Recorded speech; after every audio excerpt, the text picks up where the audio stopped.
Fala, meus amigos! Como que vocês estão? Espero que todos estejam bem. Bom, precisamos falar sobre constância. Eu creio que essa é uma palavra que define a caminhada espiritual, né? A caminhada cristã. Né? E quantos de vocês conhecem jovens e adolescentes que vão para uma conferência, um evento, né? Eles voltam super animados. Eu também, né? Eu também já voltei super animado de vários eventos. Mas o que vem depois disso é o que é importante, é a palavra-chave para manter os nossos corações queimando por Cristo, né? Pela mensagem que foi trabalhada ali, é a constância. Gente, é muito importante essa palavra e eu acho que é um assunto que a gente deve tratar muito hoje em dia. Principalmente nós, jovens. Eu tenho 17 anos, né? E a gente gosta muito de emoção, cara. A gente gosta muito de estar ali, um padzão e pum, e a gente já, meu Deus, né?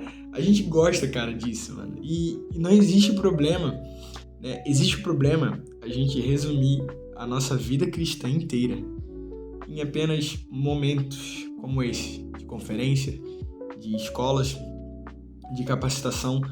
Não é só sobre isso, né? Eu tô com uma camisa aqui, né, do Cultura do Reino, e eu queria falar um pouco sobre, porque, cara, todo o momento ali da escola, foram 8 dias, né, em São Paulo, e nos 8 dias eu sempre ouvia no começo, né, o Robert, ele sempre falava, né, gente, vocês vão sair daqui e o ambiente é totalmente diferente, vocês vão sair daqui preparados, vocês têm que estar prontos, vocês têm que estar ligados, vocês vão encontrar uma realidade totalmente diferente quando vocês voltarem. E a gente sempre foi, né, amaciado naquilo ali. E quando a gente volta, mano, é sempre um baque gigante, né? Mas eu nunca me esqueci das palavras dele. E eu me lembro que, e eu queria até dar um abraço pro Rômulo, saudade de você, meu irmão, Rômulo e Marquinhos, né? A gente fez uma última devocional lá, né, no último dia na Awaken, né? A gente sempre fazia esse momento de devocional antes das palestras do café, que foi a parte da transfiguração, né? Então é a parte que Jesus, ele tá no monte e ele é transfigurado. E, cara, nossa, mano, foi instantâneo. A gente virou um pro outro e a gente falou, o que a gente vai falar no dia anterior, né? O que a gente vai falar da devocional? Na última devocional da Awaken, entre nós, né? E aí, mano, eu me lembro que aconteceu várias coisas no dia, né? E aí eu virei no último dia, eu falei pro Rômulo, vamos falar sobre a transfiguração, mano. E os discípulos, eles sobem no monte e depois eles descem. Aí ele falou, mano, eu pensei na mesma coisa. E eu falei, é isso. E eu queria ler Mateus capítulo 17, versículo 1 diz, 6 dias depois, Jesus levou consigo Pedro e os 2 irmãos, Tiago e João, até um monte alto. Enquanto os 3 observavam, a aparência de Jesus foi transformada de tal modo que seu rosto brilhava como o sol e suas roupas se tornaram brancas como a luz. De repente, Moisés e Elias apareceram e começaram a falar com Jesus. Cara, imagina essa conferência, mano. Moisés e Elias, né? Cara, isso é surreal. Beleza. E aí Pedro, né? E Pedro, cara, resume muito de nós como um todo, né? E principalmente na minha vida, assim, Pedro exclamou, Senhor, é maravilhoso estarmos aqui. Se quiser, farei 3 tendas, uma será sua, uma de Moisés e outra de Elias. Enquanto ele ainda falava, uma nuvem brilhante os cobriu e uma voz que vinha da nuvem disse, este é meu filho amado, que me dá grande alegria, ouçam-no. E aí, beleza. No versículo 7, Jesus, ele vai e ele toca nos discípulos, né? Os discípulos ficaram aterrorizados, caíram no chão. E ele diz, levantem-se, disse ele, não tenham medo. E quando levantaram os olhos, viram apenas Jesus.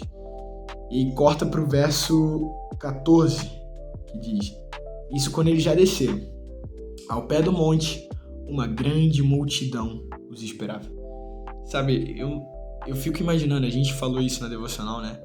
Cara, como que deveria ter sido para Pedro, Tiago e João, se vocês tiverem a oportunidade de lerem depois, né, o resto do capítulo 17 de Mateus, Eles não podiam contar, né, o que eles viram até que o Filho do Homem ressuscitasse. Imagina eles não podendo contar que eles estavam num flame ali sinistro, numa chapação ali no monte com Moisés, Elias e Jesus. E não pode contar, né? Como que deve ter sido eles aguentarem isso? E no verso 8 ele diz: e quando levantaram os olhos, viram apenas Jesus. E sabe, cara, esse versículo aqui, mano, ele é basicamente a definição do que é constância. Porque às vezes os nossos olhos eles podem estar em pregadores famosos. Às vezes nossos olhos podem estar em cantores famosos, né? E, cara, quando acaba aqui esse mover todo, eles viram apenas Jesus. Porque no fim das contas, tudo se trata sobre Jesus. E a gente vai ver, a gente vai talvez presenciar alguns palestrantes cheios de Deus, né? E pessoas cheias de Deus, cantores cheios de Deus. Mas no final, no secreto, onde você tá no seu quarto, sabe? Sem ninguém ver, é sobre Jesus, né? Você vê apenas Jesus. E, cara, tem uma frase muito famosa, né? Que provavelmente vocês já devem ter ouvido, que a caminhada cristã não é uma corrida de 100 metros, mas uma maratona. E é verdade, não se trata sobre você correr só naquele momento ali. E você tá empolgado, né? E você tá... Meu Deus, eu vi várias pessoas famosas e tal. Sabe? É sobre Jesus, mano. E eu acho que a gente tá perdendo nossos olhos. Né? A gente tá deixando de olhar pra ele, sabe? Por mais que a gente vá pra um monte alto, por mais que a gente viva uma conferência, né? Vamos dizer assim, com Elias e com Moisés, cara, no final, e aí? Os nossos olhos eles vão estar em Jesus? E o versículo 14, que também é uma das coisas mais principais e que resumem o evangelho, ao pé do monte, uma grande multidão os esperava. Sabe, depois da conferência, depois do mover, depois da chapação, se trata de uma multidão de pessoas ainda que não ouviram e querem saber desse Deus. Esse Deus que vive em nós, eles querem saber desse Deus. E a multidão tá esperando, né? Então, assim, uma coisa que eu ouvi também lá na Awaken, né? Deus, ele não precisa de você, mas ele quer te usar. Então, sabe, que os nossos olhos, eles possam estar em Cristo. Independente do dia bom, do dia estar sendo bom ou do dia estar sendo mal, que os nossos olhos, eles continuem fixados em Cristo Jesus. Né? Que a gente mantenha a constância, né? A constância que não vai ser sobre o legado. Eu acho que a constância também carrega o legado, porque quando você é constante, você continua ali com Cristo, no dia bom, no dia mal, quando a sua fé é testada, você deixa esse legado para as outras pessoas. As pessoas falam, elas viram assim e falam, cara, esse homem, essa mulher não vivia de emoção. Eles viviam por uma palavra, eles viviam por ter visto uma vez o Cristo, eles mantiveram constância. É isso que eu queria deixar para vocês. Se essa palavra falou com você e você pensou em uma pessoa aí, manda para essa pessoa, compartilha e deixa o seu joia. E aí vamos para mais vídeos aí, se Deus quiser. E é isso, gente. Sejam constantes.